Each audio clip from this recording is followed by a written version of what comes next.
Eu sempre soube que minha família não entendia meu trabalho. Mas jamais imaginei que a falta de respeito deles destruiria tudo o que construí, e colocaria em risco uma parte importante da história do meu país. Naquele dia, enquanto eu estava no escritório, recebi uma mensagem que mudou minha vida inteira. Minha própria irmã vendeu algo que não pertencia a ela. Algo que eu tinha jurado proteger. E o pior, ela achou que estava me ajudando. Quando a verdade veio à tona, minha família me culpou por fazer o que era certo, até me chamar de traidora. Mas ninguém faz ideia do que realmente aconteceu, nem do preço que paguei para defender a verdade.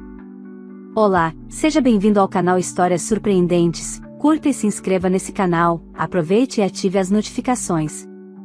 Comente aqui de qual cidade você está assistindo, vou adorar saber e deixar um coração no seu comentário. Eu nunca fui o tipo de pessoa que buscou atenção. Cresci aprendendo a ser discreta, a observar antes de agir, a ouvir o que ninguém prestava atenção. Talvez por isso eu tenha encontrado meu lugar no FBI, na divisão mais silenciosa e menos compreendida de todas, o setor de proteção ao patrimônio cultural. Enquanto muitos imaginavam agentes correndo atrás de traficantes de drogas ou caçando fugitivos, eu me dedicava a rastrear fragmentos da história americana perdidos no tempo, peças que contavam quem fomos antes de sermos quem somos. E, ironicamente, enquanto eu protegia a memória de um país inteiro, a minha própria família parecia incapaz de guardar qualquer traço de quem eu realmente era. Meu nome é Camila Turner, agente federal especializada em recuperação e autenticação de artefatos históricos. Mas para minha família, eu era apenas a filha mais velha que escolheu uma carreira intelectual demais para ser útil. A cabeça cheia, como minha mãe dizia. A filha que preferia papéis velhos à vida real. Minha irmã mais nova, Becca, sempre foi o oposto, expansiva, encantadora, capaz de conquistar qualquer ambiente com um sorriso.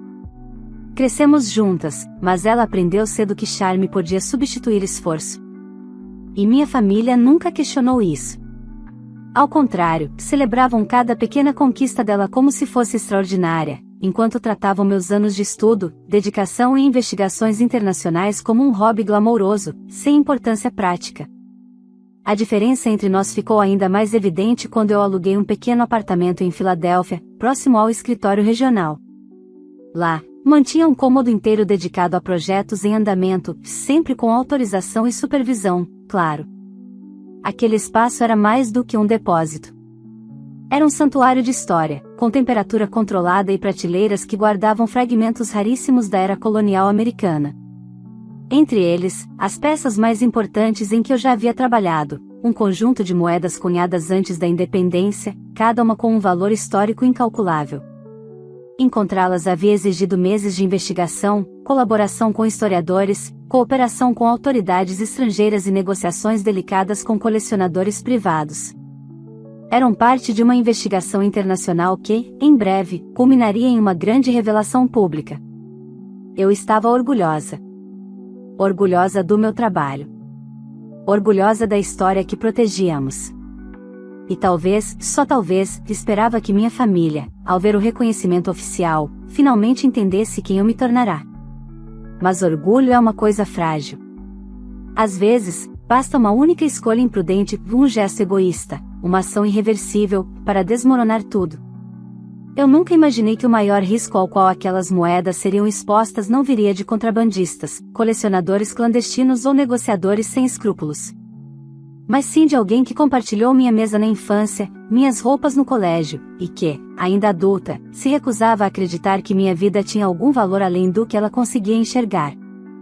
Naquela manhã, enquanto eu organizava relatórios na sede do FBI e revisava um documento de transferência, meu telefone vibrou.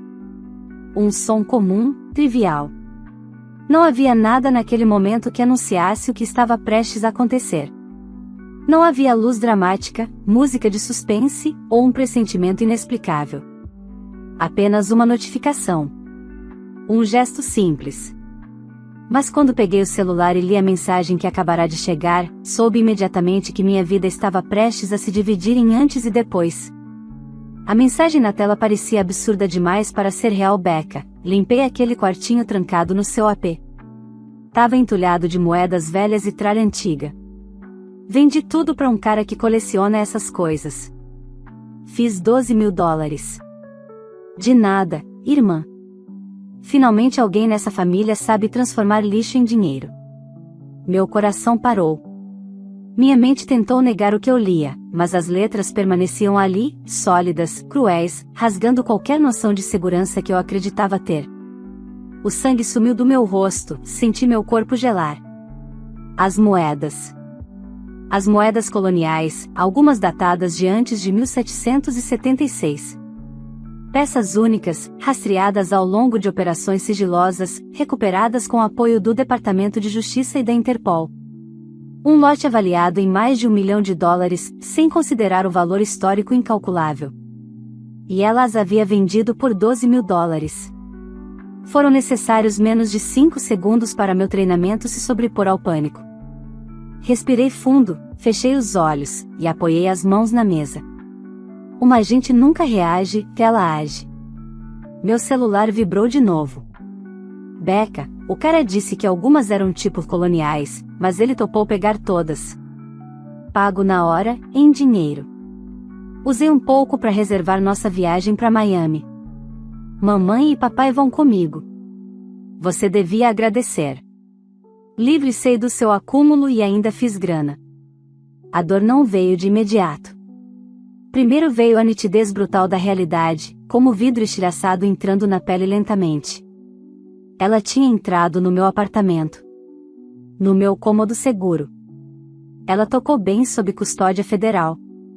E vendeu. Ela cometeu um crime federal. Sem saber. Sem tentar entender. Sem me perguntar. E o pior, com orgulho. Meus dedos tremiam, mas minha voz permaneceu calma quando respondi, entendido. Foi tudo. Uma única palavra. Queria digitar muito mais, mas ali falava a gente, não a irmã ferida. Levantei-me da mesa e fui até a sala de operações, onde câmeras e telas preenchiam as paredes.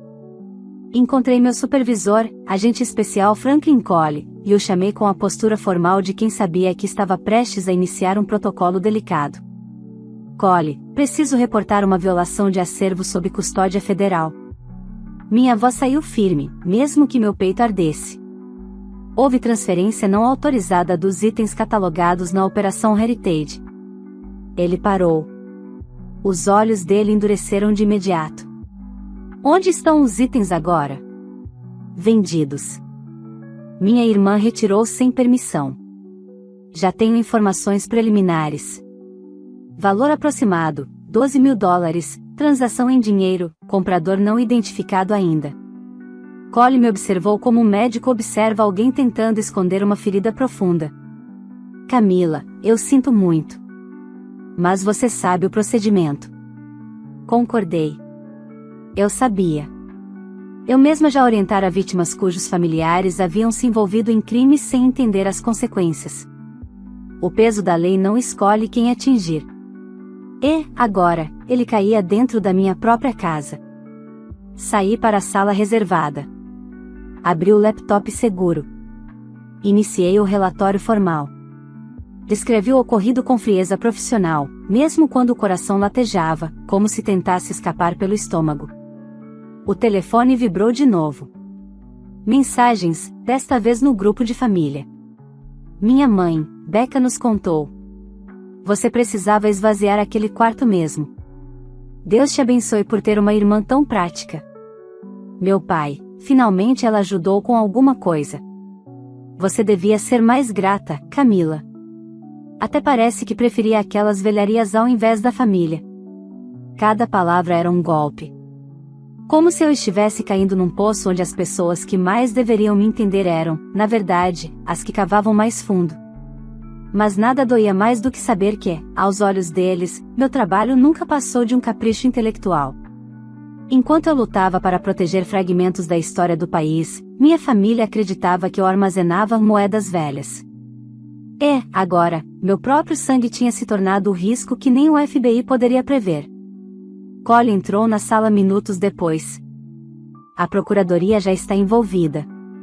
A equipe de cyber está rastreando movimentações. Você não pode ir para casa. E, sentimos dizer, mas você não pode ter contato com qualquer membro da sua família até segunda ordem. Meu corpo ficou pesado. Sabia que era necessário, mas ainda assim parecia irreal. Entendido, repeti, pela segunda vez naquele dia. Dessa vez, a palavra doeu. Enquanto as engrenagens do sistema jurídico começavam a girar, uma verdade afiada se fixava em mim. Minha família estava prestes a descobrir o que significa confundir carinho com irresponsabilidade. E eu, mais uma vez, teria que escolher entre meu sangue e meu juramento. E eu já sabia qual escolha eu faria. Naquele mesmo final de tarde, eu já estava instalada em uma sala de observação interna do FBI, algo entre um escritório temporário e uma área de quarentena emocional. A tela à minha frente mostrava dados sendo filtrados, transações suspeitas, câmeras de segurança perto do meu prédio, registros bancários e mensagens em tempo real extraídas, com mandado emergencial, do celular da minha irmã. Era estranho estar ali. Não como agente atuando, mas como peça central de uma investigação que jamais imaginei protagonizar. Meu telefone seguro tocou. Era Cole. Temos uma pista, e ele disse, sem rodeios. O comprador parece ser um colecionador privado de Nova Jersey. Nome, Daniel Mercer. Histórico com leilões internacionais. Já havia sido investigado antes por adquirir itens sensíveis, mas nunca houve provas suficientes para acusação formal. Meu estômago se revirou. Mercer era conhecido no meio. Eu já o tinha visto em conferências, sempre trajando terno impecável, sorriso calculado, mãos suaves demais para alguém que alegava ter paixão por história. Ele comprava heranças de famílias ingênuas, vasculhava leilões discretos e se aproximava de peças valiosas com a frieza de quem movia dinheiro, não memória nacional. Quantas moedas ele comprou? Perguntei, ainda tentando manter a voz neutra. Todas. Cole respondeu. Ele pagou em dinheiro vivo. Becca entregou as peças pessoalmente. E, Camila? Esperei. Mercer já está se preparando para movimentar os itens. Provavelmente enviá-los para avaliação fora do país. As palavras perfuraram meu peito. Se ele exportasse as moedas, seria quase impossível recuperá-las. Meu trabalho, meu esforço, a história que eu jurara proteger, desapareceriam na escuridão de cofres particulares. Vamos acionar um mandado de apreensão e bloqueio de transporte, eu disse automaticamente. Já está sendo feito, respondeu Cole. Mas preciso que você esteja ciente do próximo passo. Eu sabia qual era. Mas engoli seco mesmo assim. Sua irmã será detida. Ainda hoje. Fechei os olhos. Por um segundo, deixei a dor me alcançar. Becca, rindo ao tentar me ensinar passos de dança no colégio. Becca, inventando histórias improváveis só para me fazer rir. Becca, sempre brilhante, sempre levada pelo impulso, sempre acreditando que charme seria seu escudo eterno. E agora, aquele mesmo impulso a levaria algemada. Eu entendo, murmurei, com a voz rouca. Um agente entrou na sala. Camila, a equipe de campo já está no seu prédio. Sua irmã voltou ao apartamento para pegar mais coisas. Parece que ela levaria móveis para vender. Vamos abordá-la agora. Meu peito queimou. Eu queria dizer para não deixarem ela assustada. Queria pedir que tratassem com cuidado. Mas uma frase ecoou na minha cabeça, como a que eu tantas vezes repeti em treinamentos: a lei não conhece laços de sangue. Minutos depois, a transmissão de rádio ecoou na sala. Suspeita localizada. Procedendo à abordagem. Resistência verbal apenas. Detida. E então, silêncio. Um silêncio absoluto, pesado, como a pausa antes de um trovão. Meu celular começou a vibrar repetidamente. Mensagens de Becca. Camila? O que está acontecendo? Tem policiais aqui. Eles disseram que é por causa de você. O que você fez? Outra mensagem. Mãe tá surtando. Atende. Eu não podia. E mesmo que pudesse, o que eu diria? Que eu não fiz nada. Que ela própria cavou aquele buraco. Que cada aviso ignorado, cada risada lançada contra minhas escolhas, cada vez que me chamaram de exagerada, agora custava a liberdade? Meu e-mail apitou. Mensagem interna. Assunto: entrevista de declaração, de amanhã às 9 horas. Obrigatório. Local: Tribunal Federal da Filadélfia. Eu estaria lá. Como agente. E como testemunha. Fechei o laptop devagar. A sensação não era de vitória. Nem de vingança. Era como ficar em pé no epicentro de um terremoto, vendo tudo o que você conhece rachar diante dos seus olhos. Um toque suave na porta interrompeu meus pensamentos. Era o agente Tim. Camila, ele respondeu. Aquele Mercer. Disse que quer negociar. Negociar? Perguntei, sentindo a irritação subir. Ele não tem nada a negociar. As moedas são do governo. Tim respirou fundo. Ele afirma ter um documento assinado autorizando a venda. Uma prova de procedência familiar. Meu sangue gelou. Só havia uma forma de ele ter isso. Ela falsificou. Minha voz falhou. Tim concordou com pesar. Sua assinatura. O documento é falso. Mas bem feito. Meu mundo pareceu entornar por um segundo. Não era apenas descuido. Não era apenas ignorância. Era crime deliberado. Becca não só vendeu patrimônio federal, ela falsificou minha identidade para isso. E agora, além de tudo, eu teria que testemunhar sobre isso. Olhei pela janela. Lá fora, a cidade seguia seu ritmo, indiferente aos colapsos silenciosos nas vidas das pessoas. Respirei fundo. Eu era uma agente federal. Eu protegia o que era maior do que eu, maior do que uma casa, maior do que qualquer laço. Mas naquele momento, a pergunta que me atravessou não tinha nada de técnica. Será que existe alguma forma de preservar a história sem perder a minha própria? E eu ainda não tinha resposta. A noite posterior à prisão de Becca foi longa demais para ser medida em horas.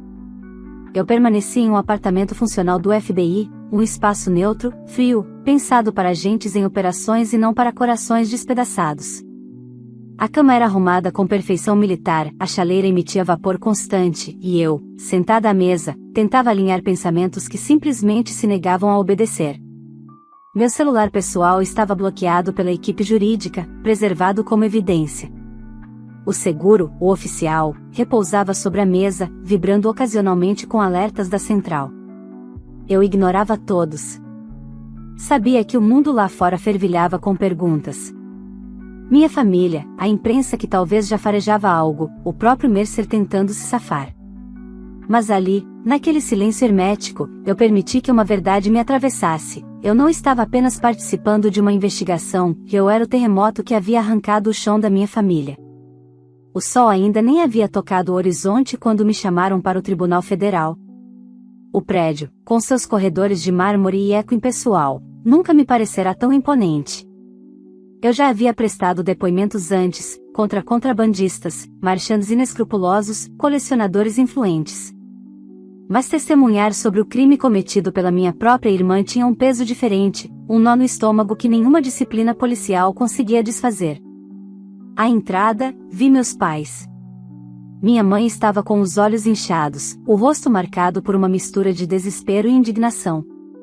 Meu pai mantinha a postura rígida de sempre, mas seus ombros caídos denunciavam exaustão emocional. Quando nossos olhares se encontraram, não houve reconhecimento, apenas acusação. Você fez isso, minha mãe sussurrou, avançando um passo. Sua própria irmã. Sua família. Como você pôde? Eu respirei fundo. Não podia, não iria, discutir ali. Ela cometeu um crime federal, mãe.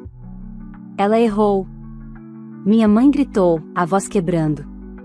Mas você é irmã dela. Você deveria protegê-la, não entregá-la.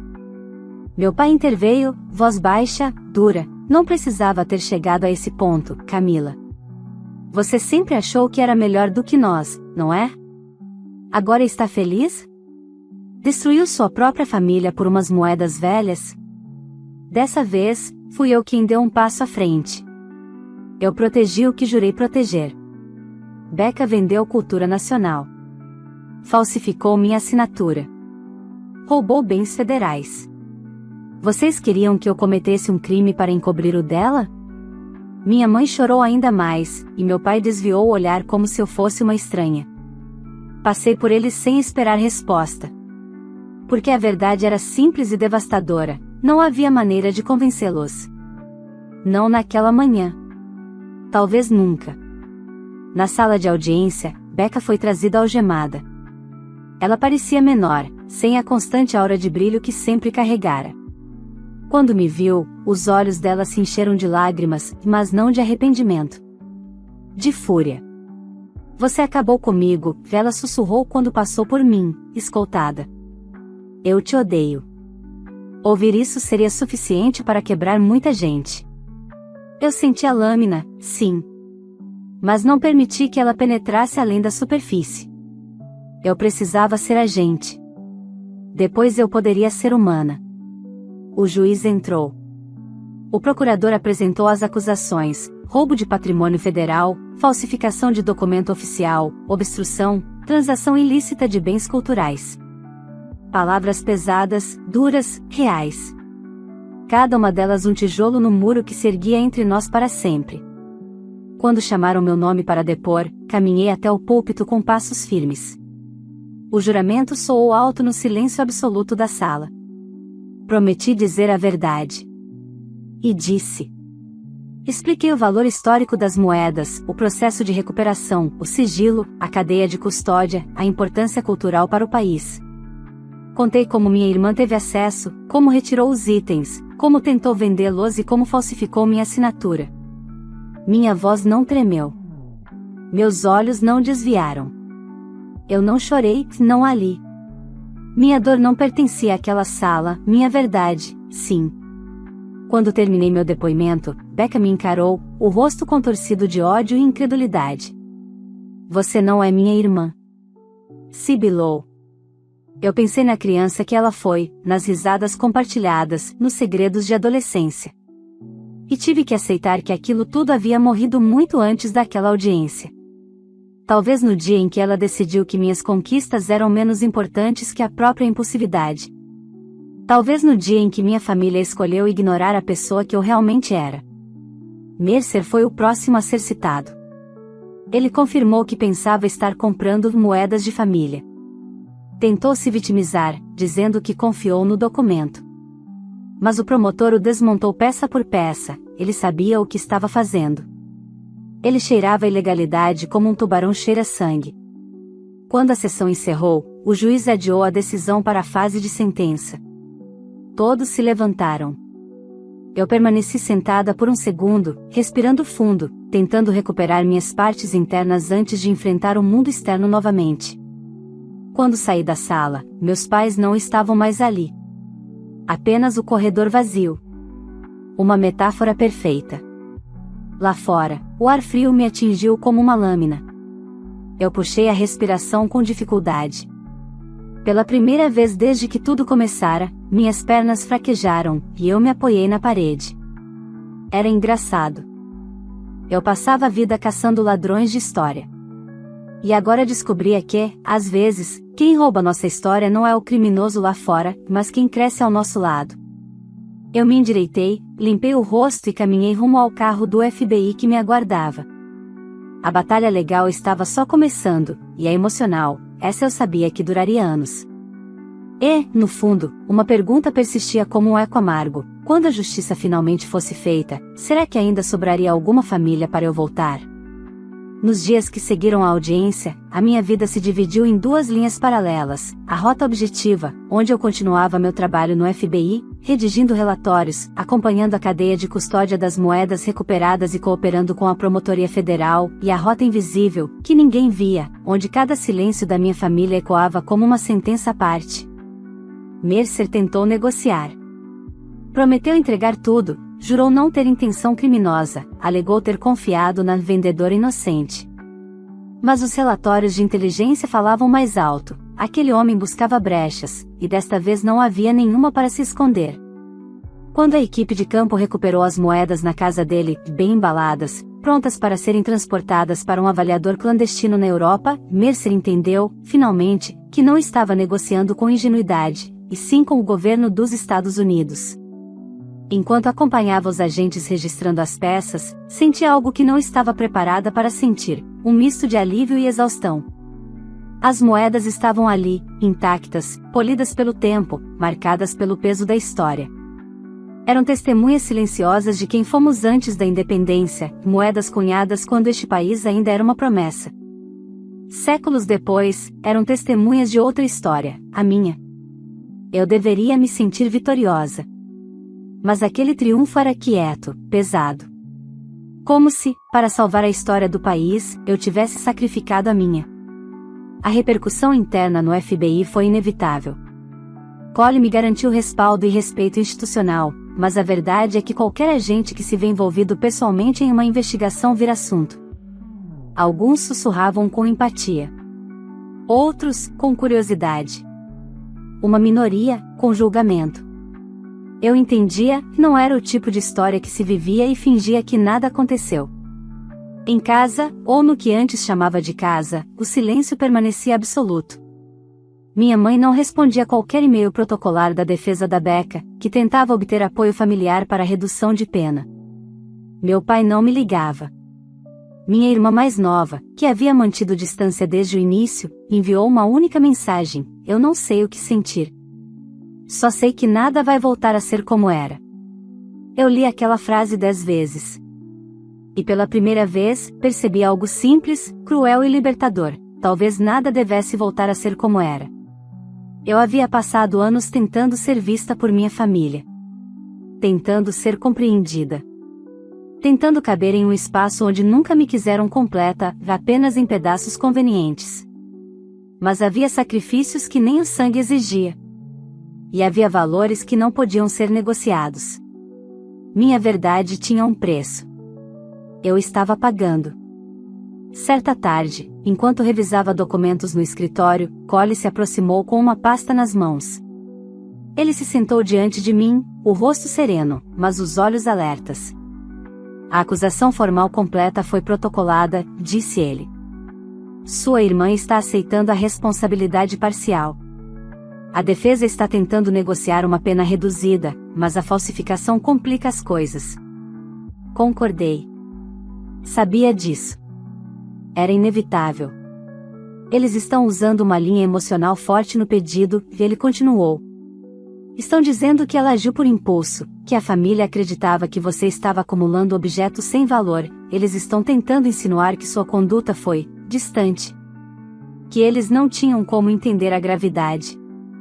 Eu senti meu maxilar travar. Eu fui clara com todos, respondi, controlando a voz. Sempre deixei claro o valor do que guardo. Sempre expliquei minha linha de trabalho. Eles escolheram não ouvir. Não é falta de informação, é falta de respeito. Cole concordou, devagar. Eu sei. O departamento sabe. Mas a defesa funciona com narrativas, tanto quanto com fatos. Respirei fundo. Era engraçado, minha família sempre disse que eu era a intelectual fria, a filha que pensava demais e sentia pouco. Mas naquele momento, o que doía não era racional, era profundamente humano. Eles não estavam defendendo Becca apenas por amor, estavam defendendo um mundo onde eu nunca fui suficiente. Camila, Cole disse, com voz baixa, você está indo bem. Não deixe que isso te destrua. Eu tentei sorrir. Foi quase convincente. Na semana seguinte, acompanhei a preparação das moedas para a transferência definitiva ao museu. Era um processo delicado, cheio de ritos científicos e legais, catalogação, verificação final, embalagem especial, transporte escoltado. Assisti cada passo como se estivesse vendo um filho atravessar a rua pela primeira vez, vigilante, protetora, ciente do perigo e da beleza do momento. Quando a equipe lacrou a última caixa, um curador me agradeceu. Seu trabalho preservou parte da alma deste país, disse ele. Poucos entendem o que isso significa. Eu não respondi de imediato. Apenas observei minhas próprias mãos, calmas, firmes. Mãos que haviam tocado história, e também rupturas irreparáveis. Naquela noite, fui para casa, a palavra soava estranha, e sentei no sofá vazio. Nenhuma ligação. Nenhuma mensagem. Apenas um apartamento silencioso e o eco de lembranças de risadas antigas que, agora, pareciam pertencer a outra vida. E então, pela primeira vez desde que tudo começara, permiti-me chorar. Não pelo trabalho. Não pelas moedas. Não pelo peso da lei. Chorei pela irmã que eu havia perdido. Pela família que nunca tive de verdade. E pela mulher que eu estava me tornando, forte, justa, mas marcada. Quando as lágrimas cessaram, algo em mim estava mais claro. Eu não poderia salvar todos. Não poderia impedir a dor. Mas podia seguir. Podia honrar meu juramento. Podia continuar a ser quem eu era, mesmo que sozinha. E no fundo, sob o cansaço, uma sensação discreta começava a surgir. Não era alegria. Nem paz total. Era algo mais profundo, dignidade. Eu enxuguei o rosto, respirei fundo, e olhei para a porta. Do outro lado dela, o mundo esperava. E eu estava pronta para continuar, mesmo que a próxima etapa fosse a mais brutal de todas, a sentença. O dia da sentença chegou como chegam os invernos rigorosos, sem piedade, sem espaço para adiamentos, impondo sua presença como uma verdade absoluta. A manhã estava gelada, o céu de Filadélfia carregado de um cinza pesado que parecia refletir cada camada do que eu sentia. No espelho, meu rosto parecia o de alguém mais velho, olhos firmes, mas cansados, boca tensa, dor disfarçada de determinação. Entrei no tribunal com o distintivo no bolso e o coração apertado no peito. Eu já havia enfrentado criminosos cruéis, negociadores ardilosos, contrabandistas internacionais, negociadores frios. Mas nada, absolutamente nada, havia me preparado para a dor de sentar em uma audiência onde minha irmã seria sentenciada por roubo, falsificação e obstrução, crimes que envolviam meu trabalho e minha vida. Becca foi trazida com um uniforme laranja, algemas nos tornozelos e nos pulsos, cercada por agentes. Ela parecia menor ainda, como uma versão diminuída daquela menina radiante que costumava puxar minha mão quando atravessávamos a rua juntas. Seus olhos evitaram os meus. Talvez por vergonha. Talvez por ódio. Talvez pelos dois. Nossos pais estavam ali novamente, agarrados um ao outro como se pudessem evitar que o mundo ruísse sobre eles pela segunda vez. Minha mãe não me olhou, meu pai manteve os olhos fixos no chão. Eu respirei fundo e sentei atrás do representante da promotoria. O juiz entrou. A sala silenciou. O som único foi o bater do martelo de madeira contra a mesa. Então, o momento que eu sabia que viria, vim pessoal, inevitável, devastador, em consideração aos fatos apresentados, às provas incontestáveis, e à gravidade dos crimes cometidos, este tribunal sentencia Rebecca Turner a 5 anos de prisão federal, seguidos de 3 anos de liberdade supervisionada, além de restituição ao governo federal pelos custos de recuperação e investigação e proibição permanente de participação em qualquer transação envolvendo bens culturais históricos. Minha mãe soluçou alto.